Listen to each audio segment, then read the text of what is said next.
Hi, welcome to our channel where we share the most intriguing stories. When I inherited 7 dusty acres in Nevada, I expected solitude and sunsets, not a luxury HOA pool squatting on my land. What started as a quiet off-grid dream exploded into a legal war of lies, fences, and forged documents. They built on my property. I built a reckoning.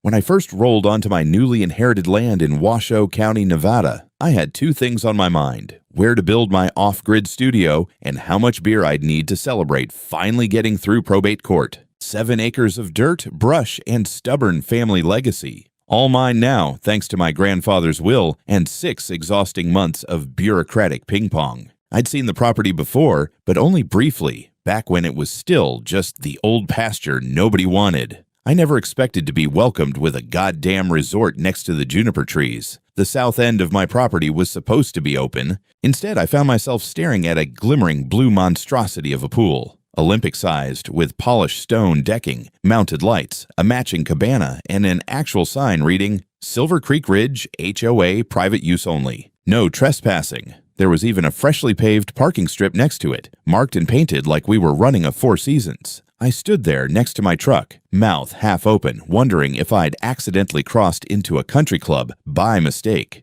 But nope. I pulled out the folded property map I'd kept in my glove box since closing. South fence line, still mine. Tree line just past the pump house, mine.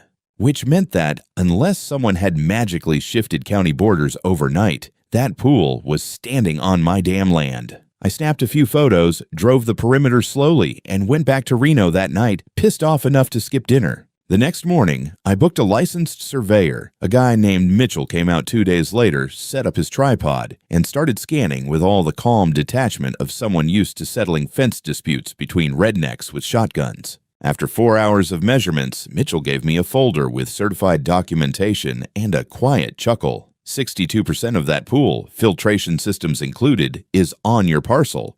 They even drilled 2 utility lines straight through your southern lot. You got yourself a hell of a trespass case. I thanked him, tipped him generously, and emailed scanned copies of everything to my lawyer in Carson City, just to keep things neat. But I wasn't looking to start a war.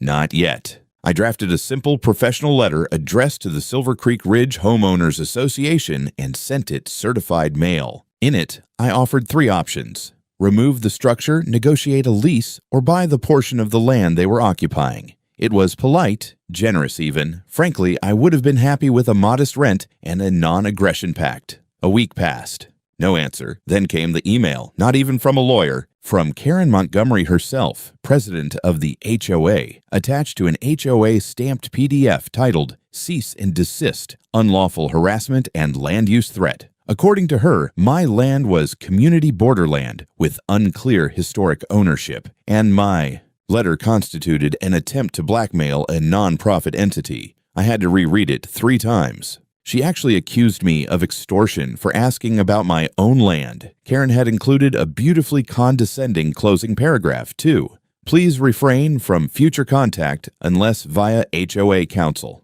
Any physical modifications made near the pool area will be considered vandalism. Our board has documented GPS coordinates supporting our site usage and will not tolerate threats to community enjoyment.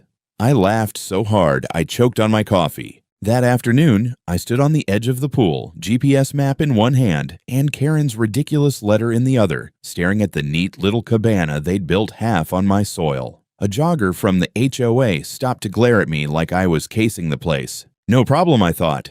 You want boundaries? Let's talk about real legal ones. The next morning, I ordered coffee, opened my laptop, and filed for a temporary injunction through the county court system. I wasn't screwing around anymore. Karen wanted to play HOA Queen of the Desert. Fine, let her try it in front of a judge. While the motion was processing, I hired a fencing company out of Sparks. No cheap chain link nonsense. I wanted something clean, legal, and unmistakably not a suggestion. They quoted me just under $11,000 for a powder-coated steel privacy barrier that would follow the southern boundary line to the inch. I gave them a go. 2 days later, 3 guys in work trucks pulled up and started marking the posts. Karen must have seen them from her HOA lair because by mid-morning she was already storming toward us across the lot like an offended ostrich in yoga pants.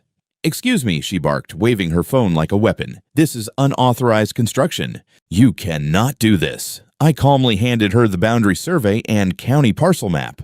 "This is my property, Ms. Montgomery. You're currently standing 3 feet inside of it." She snatched the paper like it burned her and started snapping photos.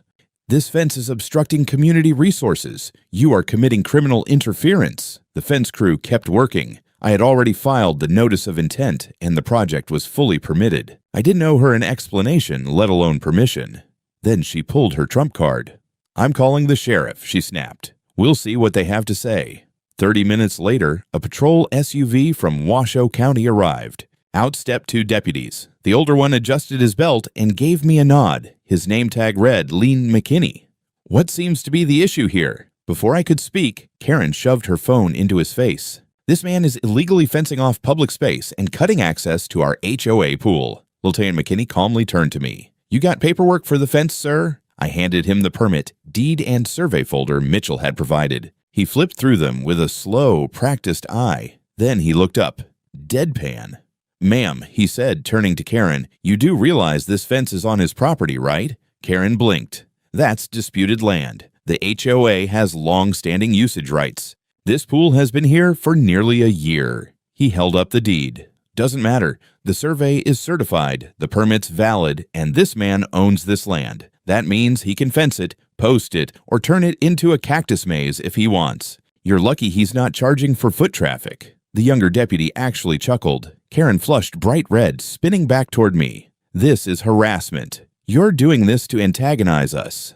"No," I said, folding my arms. "I'm doing this to keep strangers from swimming 6 feet from my workshop foundation." By late afternoon, the crew had finished half the perimeter, including the part that neatly cut through the deep end of the pool, separating it from the parking lot and the cabana. They used construction fabric along the panels so no one could just hop the line. I posted signs every 20 feet. "Private property, do not enter. Trespassers will be prosecuted." Over the next 2 days, I received 3 HOA emails, 1 letter from their attorney, more bluff than teeth, and a handwritten note taped to my truck windshield that said, "This will ruin lives. Hope you're proud." No signature, just red ink in aggressive cursive. Creepy. But the best part? That Saturday morning, 2 teenage lifeguards from the HOA showed up and stood in front of the locked gate, clearly confused that the pump house and shower area were inaccessible. One tried to reach the filter valve, realized it was inside my fence, and just stared through the metal like a sad zoo visitor. That same evening, I got a voicemail from Karen. Her tone was no longer smug. It was pissed. "You've made your point. Now take down the fence before someone gets hurt." I didn't reply. I was already preparing the civil complaint for damages and unlawful occupation. If they wanted to escalate, I was ready to bring artillery. The summons came on a Wednesday morning, hand-delivered by a very apologetic-looking process server who seemed embarrassed to be standing in my gravel driveway. I signed without comment and took the envelope inside. As expected, the HOA was suing me. Karen's masterpiece of a complaint accused me of malicious obstruction of community infrastructure, intentional emotional distress, and my favorite, destruction of communal harmony. She also alleged that I had fabricated property lines using private consultants and manipulated legal loopholes to assert dominion over shared space. Someone had clearly bought a thesaurus and used it like a hammer. The best part? Attached to the complaint was a scanned letter, supposedly written by my grandfather, dated 8 years prior, allegedly stating that he wished for the neighborhood to benefit from the southern parcel as a gesture of goodwill. The signature looked passable, but the letterhead was anachronistic. My grandfather, a man who wrote on a typewriter until the day he died, didn't use Microsoft Word templates with digital watermarks. I forwarded the document to my lawyer, Jen. 2 days later, she confirmed what I already suspected. The signature was forged. The document metadata indicated it was created just 5 months ago, and the style matched HOA documents issued by Karen herself. The phrase gesture of goodwill, Jen noted, appeared verbatim in 5 other HOA letters from the past year. She was practically giddy. "It's like they didn't even try to cover their tracks," she said. They handed us a fraud charge on a silver platter. We filed a counterclaim immediately. Trespass, fraudulent occupation, attempted forgery, and a formal request for an injunction against the continued use of the pool. Jen also submitted a motion to compel a site inspection and technical review of the HOA's permitting documents. That turned out to be the next crack in their crumbling little kingdom. Because when the county building office responded, they included copies of the original construction permit for the pool. That's when we discovered something delicious. The permit application was submitted using coordinates that didn't include the southern 50 feet of the property. In other words, the HOA had received permission to build a pool entirely on their own land, but then built half of it over mine. We subpoenaed the construction plans, which showed the pool design stopping 20 feet short of my property. Somewhere between paper and concrete, they decided to expand the footprint, probably assuming nobody would notice or care. Classic HOA logic. If it's shiny and has landscaping, it must be legal. Jen called it trespass by convenience. I called the county inspector's office and asked to speak with whoever signed off on the pool finalization. A nervous man named Kurt admitted over the phone that he relied on documents provided by the applicant and didn't personally verify the boundaries. We requested a formal interview and added building department negligence to our report for the court. Meanwhile, Karen wasn't taking any of this well. She sent out a community newsletter to HOA members claiming I was a rogue squatter with political connections, trying to extort a peaceful neighborhood through legal gamesmanship. She also launched a petition to have land borders redrawn in the interest of unity. It got 16 signatures, 8 of which were from her own family, including her cat's vet and a guy named Doug, uncertain. In court, their attorney tried to suppress the forgery evidence, claiming it was irrelevant to current use. Jen tore them apart with a single sentence. The entire defense rests on a fake document. Everything else collapses when that's removed. The judge set a hearing to review the forgery claim and temporarily barred HOA from using the pool until resolution. That meant no events, no swimming, no water maintenance. By the end of the week, the pool pumps were silent. The water started turning green, and I was just getting warmed up. Saturday arrived with a sense of uneasy quiet.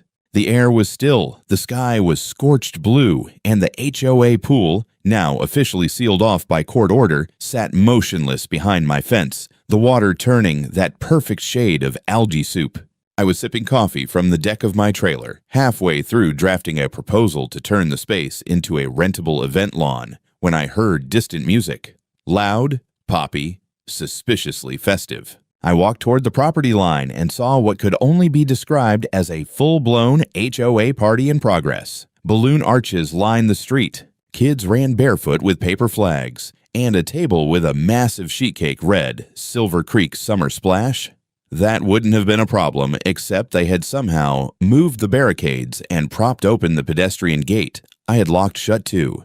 Days prior, a literal crowd of homeowners in swimsuits were lounging poolside, margaritas in hand. Karen was front and center wearing a sun hat the size of a satellite dish, shouting instructions through a megaphone like a cruise director. I stood there stunned. Either she had a death wish, or she believed her HOA bylaws superseded a Nevada court order. I grabbed my phone, walked down the path, and started filming. Karen spotted me and immediately strutted over, barefoot, her drink sloshing dangerously. "You're not allowed to film people on HOA property," she shrieked. I turned the camera directly to her. "This isn't HOA property. This is my land, and this pool is shut down by court order." She waved a sweaty hand in the air. "It's a community morale event. We're allowed to gather peacefully. You can't stop neighbors from enjoying the weekend." "Karen," I said calmly, "you are violating a court injunction. That's not a weekend. That's a criminal charge." She scoffed. "You wouldn't dare call the cops again. It'll look petty. Everyone's watching." I did it anyway. I called the sheriff's office while she was still standing there. "I need a deputy out at the Silver Creek Ridge HOA, I said, loud enough for the group to hear. "There's a group trespassing on enjoined property in violation of a court order." The music stopped about 15 minutes later, just as 2 sheriff's vehicles rolled in. Deputies stepped out and immediately recognized the setup for what it was. An HOA organized event held illegally on private land that was explicitly off limits. Lieutenant McKinney was back. He walked straight up to Karen, still holding her margarita. "Ma'am, do you recall our last conversation about the property line?" Karen looked around trying to summon backup, but the party crowd had already started dissipating. Someone unplugged the speakers. A man wearing pool floaties slinked into his Tesla and left without saying a word. "I'm going to need you to step aside," McKinney said. "You're being detained for disobeying a court order and violating private property boundaries." "You're arresting me?" she gasped. "For a party. For criminal contempt," he said, cuffing her hands behind her back with the smooth finality of a man who'd done this many times before. "And for ignoring an injunction that you were personally served with." Karen shouted something about her rights and HOA sovereignty as they escorted her to the back of the cruiser. The other deputy took statements from me, from a few embarrassed guests, and from the pool lifeguard, who apparently had no idea there even was a legal dispute. The party was over, quite literally. The sheriff's office posted an official no-entry notice on the cabana door, complete with county seal. The pool was now sealed under authority of the court, and the filtration system, which sat entirely on my side, was ordered disabled until further notice. By evening, the only sound near the pool was the faint gurgle of stagnating water. The HOA board sent out a blast email that night claiming the event had been unofficial and that Karen had acted without board approval. Judging by the muted tone of the message, I figured her position was starting to look tenuous. And all I'd done was let her dig her own chlorinated grave. By Monday morning, the story had gone public. It started small, just a paragraph in the Washoe County Tribune's Community Briefs column. HOA president detained over disputed pool built on private land. But within 24 hours, a local reporter named Elise Grant had dug deeper. Her full feature hit the web Tuesday evening under the headline, "Power, Pools, and Property Lines, the Battle for Silver Creek Ridge." It quoted court documents, included aerial photos from my property survey, and even captured a shot of Karen being loaded into the sheriff's cruiser, half smile, half snarl, in full sun hat glory. HOA members began knocking on my door, not in anger, but with awkward apologies and nervous questions like, "So, is it true we were swimming on your land this whole time?" The fallout didn't stop there. The county building inspection team, apparently spurred into action by Elise's article, sent 2 code enforcement officers to evaluate the pool site. They arrived in a nondescript SUV and spent 4 hours combing through every inch of the installation. Their preliminary report landed in my inbox that evening. Highlights included: the pump housing violated clearance regulations. The chlorination system lacked a secondary containment feature. The emergency exit path from the pool area crossed directly into an unpermitted access route on my land. And most critically, the entire construction had been finalized without proper final inspection. Apparently, Karen had never called for a closeout review, probably assuming nobody would ever question her perfectionist fantasy spa. I forwarded the report to Jen, who nearly cackled through the phone. "This isn't just civil trespass anymore. It's regulatory negligence. You've got the building department's own words now. HOA's insurance is going to have a stroke." The next domino fell at the HOA's emergency board meeting that Friday night. I didn't attend. I wasn't invited, but I had a perfect view of their clubhouse from my ridgeline. Cars arrived slowly and the meeting ran long. Voices were raised. People left early. According to a leaked email that hit the Silver Creek Facebook group the next morning, 3 board members resigned, citing irreconcilable ethical concerns, and Karen was placed on temporary administrative leave pending a full review. Translation: they threw her under the bus to avoid being flattened with her. Meanwhile, I received a letter from a nervous-sounding HOA secretary requesting a meeting to discuss potential mutual resolution. Jen drafted a brutally formal reply: "Our client has already made clear his willingness to discuss terms months ago. Your association chose to ignore, escalate, and then fabricate. Resolution is no longer mutual. It is legal, and it is in progress." While Jen turned the screws, I received a surprise visit from a county assessor. He wanted access to the site to complete a reappraisal, not of my land, but of the entire pool and structures now deemed encroaching improvements. Any permanent structure on your parcel that's not permitted by the owner becomes part of the property value for tax purposes, he explained. "So let me get this straight," I asked. "They built a luxury pool on my land, and now I own a luxury pool." "Unless the court orders removal," he said, smiling. "It's yours." I stood there, staring at the shimmering blue disaster behind the fence, and realized I had just become the proud owner of a very expensive, very illegal HOA spa. Not bad for a pasture nobody wanted. The courthouse smelled like old paper, cheap coffee, and anxiety. I sat at the plaintiff's table wearing the only suit I owned, charcoal gray, barely worn since my cousin's wedding, while Jen flipped through a binder like she was preparing to cross-examine a war criminal. Across from us, the HOA's legal team looked like they'd walked straight out of a suburban insurance commercial, polished, tense, and about 5 degrees too smug. Karen wasn't present. She was still out on bail after her contempt arrest, though her name was all over the defense filings, and not in flattering ways. The judge, a wiry man in his 60s named Franklin Helms, opened with his usual raspy bark. "Let's keep this moving. I've got a probate hearing at 3, and I don't want to miss lunch." Our first move was clean and surgical. Jen introduced the forgery evidence, complete with a forensic report on the grandfather's letter. The judge barely let the HOA lawyer finish, objecting before holding up the report.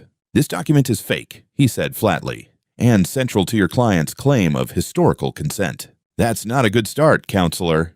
Next came the surveyor, Mitchell, who took the stand like a man who had measured 1,000 lines and suffered 1,000 land disputes. He presented maps, aerials, elevation diagrams, even timestamps from his drone survey. No drama, just facts. 62% of the structure, including filtration, decking, and underground plumbing, is within the plaintiff's parcel, as recorded in the updated county plat from last year, he said plainly. The defense tried to argue that the HOA reasonably believed they were within their boundary due to historical use and prior layouts. Jen rose so quickly she nearly knocked over her chair.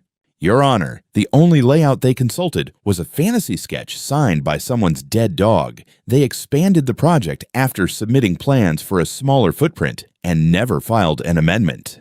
Then came the twist I didn't see coming. Jen called the county permit officer, Kurt, to testify, the same nervous man I had spoken to on the phone. Under oath, he explained how the HOA had submitted approximate site boundaries, but he had assumed they were using a recent survey. "Did they include a certified boundary survey with their application?" Jen asked.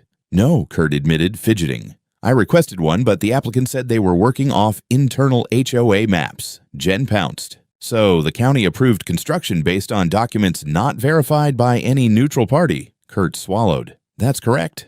"Thank you," she said, turning to the judge. "That's gross negligence by the applicant, and further confirmation that this structure was placed based on deliberate misrepresentation." The judge asked one final question. Was there any attempt by the HOA to update the permit once they expanded construction beyond the approved design? "No, Your Honor," Kurt said. Boom. Done. The courtroom was dead silent as the judge leaned back in his chair, let out a long breath, and muttered, "Jesus." He tapped his gavel once and said, "Court will reconvene tomorrow morning for final review and ruling. I've heard enough for today." As we stepped out into the bright Nevada sun, HOA board members rushed to huddle with their counsel. One woman with a binder full of minutes looked like she was about to cry. A tall man I recognized as the treasurer cursed under his breath and stormed off. The house of cards was swaying. Jen walked beside me, grinning like a wolf in court-approved heels. "That," she said, "was fun." I nodded. "It's not over yet." She smiled wider. "No. But it will be." The morning of the final hearing, I dressed like I was showing up for a job interview I already knew I'd win. Button-down shirt, no tie, folder under my arm. Jen insisted on coming with me, said she wouldn't miss it for anything. We parked across from the courthouse in downtown Reno and walked in through the front steps like we owned the place. Inside, the courtroom buzzed. A couple of reporters I recognized from earlier hearings were already setting up. A small knot of HOA members sat stiffly in the back row, whispering to each other. Karen was there too, in a navy blue blazer so pressed it looked like it had been ironed by litigation itself. Her hair was tightly pinned back, and her expression was a mask of forced calm. Her lawyer, the fourth one she'd hired since this began, stood beside her, flipping through a stack of printed exhibits like it would somehow save them. Judge Helms entered right on time. No small talk, no warm-up. "We're reconvening for Hale versus Silver Creek Ridge HOA," he began. "All evidence has been submitted, and after reviewing the case file thoroughly, I am prepared to deliver a ruling." My chest tightened just slightly. I didn't expect to lose. The facts were on my side. But courts can be funny things. Still, the judge's tone wasn't one of uncertainty. He laid out the facts systematically and with finality.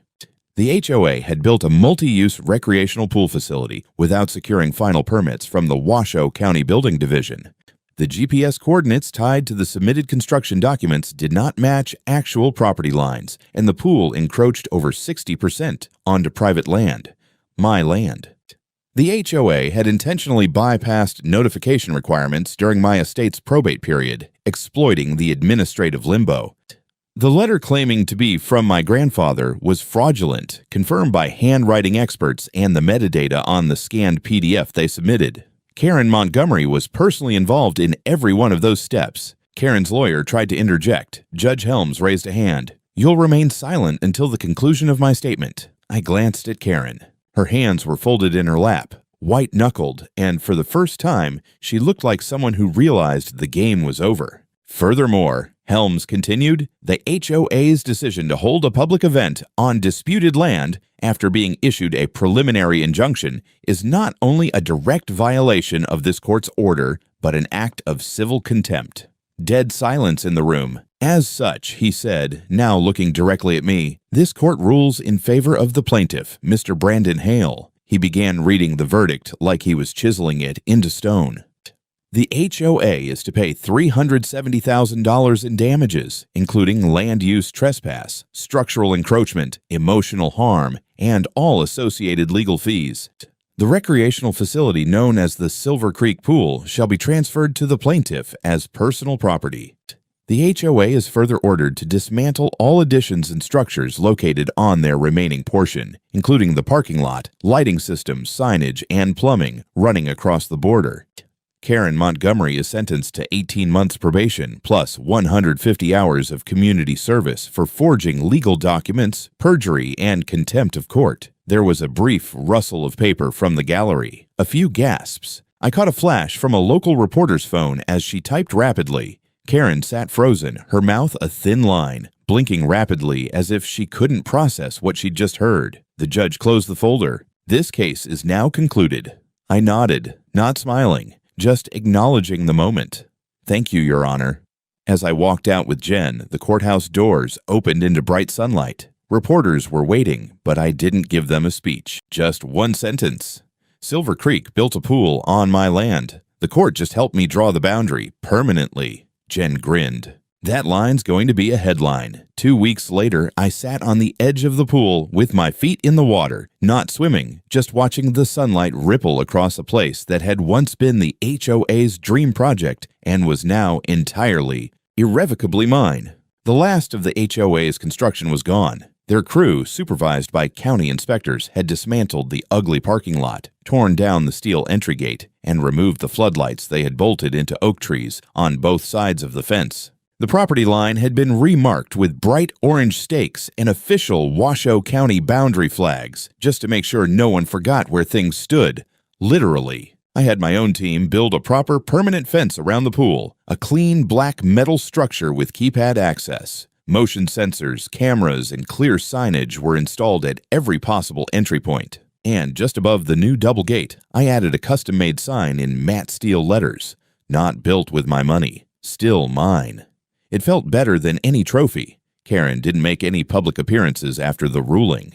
But someone forwarded me a blog post from a local community gossip site. There she was, in a neon vest with a trash bag in one hand, picking up soda cans along Route 395 as part of her court-ordered community service. The post was titled, "From HOA Queen to Roadside Janitor, The Fall of Karen Montgomery." I saved a screenshot for personal morale purposes. I thought about just filling in the pool with gravel and concrete, turn it into a giant parking slab. But I knew that would only waste its potential, and Karen would probably love the symbolism. No, I had a better idea. Over the next month, I filed paperwork, got the zoning adjusted, applied for a small business license, and built out what was now listed officially as a private wellness venue. The locker rooms were renovated with cedar benches and new tile. I added a dry sauna, built a shaded relaxation pavilion, upgraded the filtration system, and landscaped the surrounding area with native plants and low-voltage garden lighting. The new name was laser cut onto a stone sign out front. Pasture Springs, private spa and retreat, exclusive, by invitation only. No walk-ins. And very clearly, not for HOA members. I launched a website. The first week, we booked 4 small groups, a women's hiking club from Truckee, a bachelor party from Reno, and 2 private events from a local event planner. Guests paid well. They left glowing reviews. One even asked if she could rent it for recurring yoga retreats. Meanwhile, word spread like wildfire across Silver Creek Ridge. Former board members tried to sneak in. One used a friend's name to book. Another offered my assistant a $500 tip to bend the rules. It didn't work. And when someone spray-painted community property on my outer fence, I sent the footage to the sheriff. They called it criminal mischief. Karen was fined another $1,000, and this time the court added willful defiance of judgment to her record. I installed more lights. Now, each morning I wake up, grab coffee, and walk out to a place that was once a line in the sand and is now a sanctuary. I hear guests laugh, water splashing, birdsong blending with music from the pavilion speakers. The land that was once dismissed as an unused strip had become a retreat, and every time I walk past the pool gate, I pat that metal sign. Thanks for the spa, Karen. Really?